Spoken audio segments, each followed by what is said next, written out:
அமைச்சர் அவர்களுக்கு காவேரியுடைய முழு விவரம் தெரியாது என்று சொல்ல முடியாது.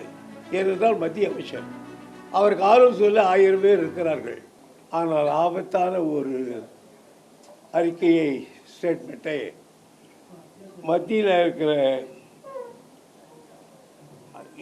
அதாவது ஜல்சக்தி இதனுடைய துணை இணை அமைச்சர் திரு ராஜ் பஷன் சௌத்ரி நேற்று கூறியிருக்கிறார் ராஜ்யசபையில். அதாவது ஒரு கேள்வி கேட்டிருக்கிறார் திரு நண்பர் அன்புமணி அவர்கள். காவிரி தொடர்பாக உச்சநீதிமன்ற தேர்வில் காவிரியில் எத்தவித கட்டுப்பாட்டு வருது, அதாவது காவேரி பிரச்சனை தொடர்பாக உச்ச நீதிமன்றம் கடந்த 2018 அளித்த தீர்ப்பில் காவிரியின் குறுக்கே எவ்விதமான கட்டுமானத்தையும் கர்நாடகா கட்டுவதற்கு தமிழகம், கேரளம், புதுச்சேரி ஆகிய மாநிலங்களில் ஒப்புதலை பெற வேண்டும் என கூறியுள்ளது மத்திய அரசுக்கு தெரியுமா? இதற்கு மத்திய அரசு ஒப்புதல் பெற்றுள்ளதா ஆகிய விவரங்களை சொல்லிட்டு அதுக்கு அவர் பதில் சொல்கிறாரு. காவிரி பிரச்சனை தொடர்பாக உச்ச நீதிமன்றம் கடந்த 2018 பிப்ரவரி 1 அளித்த தீர்ப்பில் காவிரியின் குறுக்கே எந்த ஒரு கட்டுமானத்தையும் கட்ட தமிழகம், கேரளம், புதுச்சேரி ஆகிய மாநிலங்களின் ஒப்புதலை கர்நாடகா பெற வேண்டும் என்று எங்கும் குறிப்பிடப்படவில்லை. அதாவது சுப்ரீம் கோர்ட்லேயே இதுக்கு சொல்லலை, குறிப்பிடலை, எங்களை கேட்டு தான் செய்யணும், நம்மளை கேட்டு தான் செய்யணும்னு ஒப்புதலை பெற வேண்டும் சொல்லலைன்னு சொல்லியிருக்கார். இது என்ன ஆபத்துன்னு கேட்டிங்கன்னா, அதாவது ட்ரிபுனலும் சரி, சுப்ரீம் கோர்ட்டிலும் சரி, அவர்கள் எதை சொன்னாலும் அந்த மாநில அரசுகளோடு தொடர்புடைய மாநிலங்களோடு அவர்கள் ஒப்புதலை பெற வேண்டும் என்று சொல்லியிருக்காங்க. இது எல்லா பத்திரிகையிலும் இருக்குது. உச்ச நீதிமன்றத்தின் தீர்ப்பிலும் இது இருக்குது.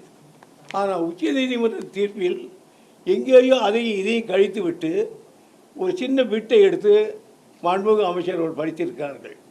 அமைச்சர் அவர்களுக்கு காவேரியுடைய முழு விவரம் தெரியாது என்று சொல்ல முடியாது. ஏனென்றால் மத்திய அமைச்சர் அவருக்கு ஆலோசனை 1000 பேர் இருக்கிறார்கள். ஆகையினால நான் குறைத்து மதிப்பிடவில்லை. ஆனால் அவ்வளவு பெரியவர் இவ்வளவு பெரிய தவறை செய்திருக்கக்கூடாது என்று தான் பார்க்கிறேன்.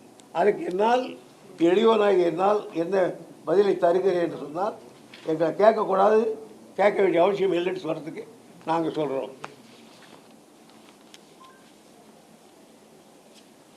நான் எல்லாத்தையும் இது இங்கிலீஷில் இருக்குது, உங்களுக்காக தமிழில் பண்ணிட்டேன்.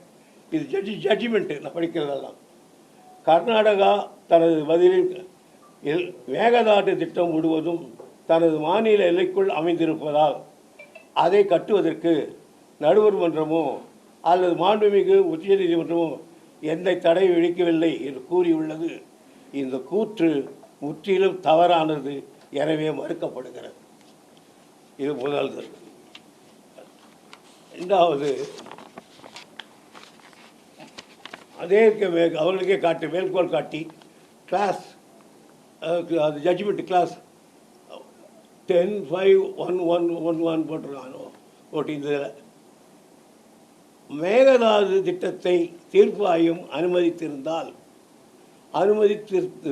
இருந்ததால் அதற்குரிய நுகர்வு நீர் ஒதுக்கீட்டையும் செய்திருக்கும். ஆனால் மேகதாட்டு திட்டம் அப்போது நீர் திட்டமாக பரிசீலிக்கப்பட்டிருந்த போதிலும் அதற்கான எந்த நீர் ஒதுக்கீடும் வழங்கப்படவில்லை. எனவே அந்த திட்டம் ஏற்கப்படவில்லை என்று கருதப்பட வேண்டும். ஆகையால் தற்பொழுது கர்நாடகா முன்வைக்கும் மேகதாது திட்டம் தீர்ப்பாயத்தின் தீர்ப்பையும் அதை உறுதிப்படுத்திய உச்ச நீதிமன்றத்தின் தீர்ப்பையும் மேலும் மத்திய அரசால் அறிவிக்கப்பட்ட காவேரி மேலாண்மை திட்டத்தையும் வெளிப்படையாக மீறுவதாகும். ரெண்டாவது ஆதாரம். மூணாவது ஆதாரம் ரெண்டாவது அந்த காவேரி மேனேஜ்மெண்ட் போர்டு இருக்கு, அவனுக்கு கூட அதுக்கூட அதிகாரம் கிடையாதுன்னா. காவேரி மேனேஜ்மெண்ட் போர்டு இது வரம்பு தெளிவானது. அதன் கடமை தீர்ப்பு ஆயத்தின் தீர்ப்பை, அதை திருத்திய உயர்நீதிமன்ற தீர்ப்பை மட்டும் செயல்படுத்த வேண்டும். தீர்ப்பாயத்தின் இறுதி தீர்ப்பையும் அதை திருத்திய உச்ச நீதிமன்ற தீர்ப்பும் தமிழ்நாட்டிற்கு வழங்க வேண்டிய அளவு நீரை வழங்கிய பின்னர் பில்லிகுண்டிற்கு மேலே உருவாகும் 50% நம்பகத்தன்மை டிபெண்டபிலிட்டியில் அளவை தாண்டிய மீதமுள்ள அனைத்து நீரையும் கர்நாடகா பயன்படுத்திக் கொள்ளலாம் என்று எங்கும் கூறப்படவில்லை. இதுக்கு மேலே என்ன ஆதாரம் ஒன்று உங்களுக்கு? அதில் கிளியராக சொல்லியிருக்கான் பாருங்க, இங்கிலீஷ் சொல்லுங்க. அதனால் சொல்லலைன்னு சொல்கிறாரு, அதுக்காக சொல்கிறேன் உங்களுக்கு. இதனால் இவ்வளோ ஒரு தெளிவாக ஒரு சொல்லியிருக்காரு. இன்னும் ஜட்ஜ்மெண்ட்டில் நிறைய இருக்கேன். நான் இங்கே இருக்கிறதுனால இவ்வளோ தான் என்னால் சேகரிக்க முடிஞ்சது. படித்த உடனே இல்லைன்னா அதுக்கு வரைக்கும் இன்னும் மெட்ராஸில் இருந்ததுன்னா நான் அதிகமாக செய்திருப்பேன்.